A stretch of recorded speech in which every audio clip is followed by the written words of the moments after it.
कोथिंबीर पिकाला पाणी कसं, किती आणि कधी द्यावं जाणून घ्या फक्त एका मिनिटामध्ये. बघा, कोथिंबीरला पाणी देण्याच्या 3 प्रमुख पद्धती आहेत. एक आहे मिनी स्प्रिंकलर, दुसरा आहे रेन पाईप, तिसरा आहे पाटपाणी. सर्वात बेस्ट कुठली पद्धत आहे तर मिनी स्प्रिंकलर ही पद्धत सर्वात बेस्ट आहे. ती नसेल तर तुम्ही रेन पाईपचा वापर करू शकता. परंतु माझी शिफारस राहील कोथिंबीर पिकाला पाट पाण्यानं पाणी देणं थोडंसं आपल्याला टाळायचं आहे. दुसरा मुद्दा, कोथिंबीरला पाणी कधी द्यायचं आहे. बघा, कोथिंबीरला पाणी तुम्ही सकाळी 9च्या आत किंवा सायंकाळी 6च्या नंतर द्यावं अशी शिफारस आहे. 12 ते 4 या कडाक्याच्या उन्हात तुम्हाला पाणी देणं टाळायचं आहे. आता तिसरा मुद्दा, कोथिंबीरला नेमकं किती वेळा पाणी द्यायचं आहे. 3 प्रमुख अवस्था असतात कोथिंबीरीच्या. पहिली अवस्था म्हणजे उगवणीची. लागवडीपासून 10 दिवस, सुरुवातीचे 10 दिवस आपल्याला दररोज थोडं थोडं पाणी द्यायचं आहे रेन पाईप किंवा मिनी स्प्रिंकलरच्या माध्यमातून.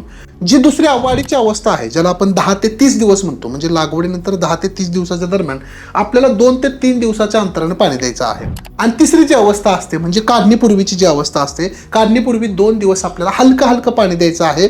जास्त दाट पाणी आपल्याला द्यायचं नाही, जेणेकरून कोथिंबीर काढायला देखील सोपी जाते आणि कोथिंबीर त्या ठिकाणी ताजीतावानी राहते. चला तर मग मित्रांनो, माहिती कशी वाटली कमेंट्स बॉक्समध्ये नक्की सांगा. आणि कोथिंबीर पिकाचं शेड्यूल जर तुम्हाला हवं असेल तर स्क्रीनवरती दिलेल्या नंबरवरती आम्हाला लगेच मेसेज करा. धन्यवाद.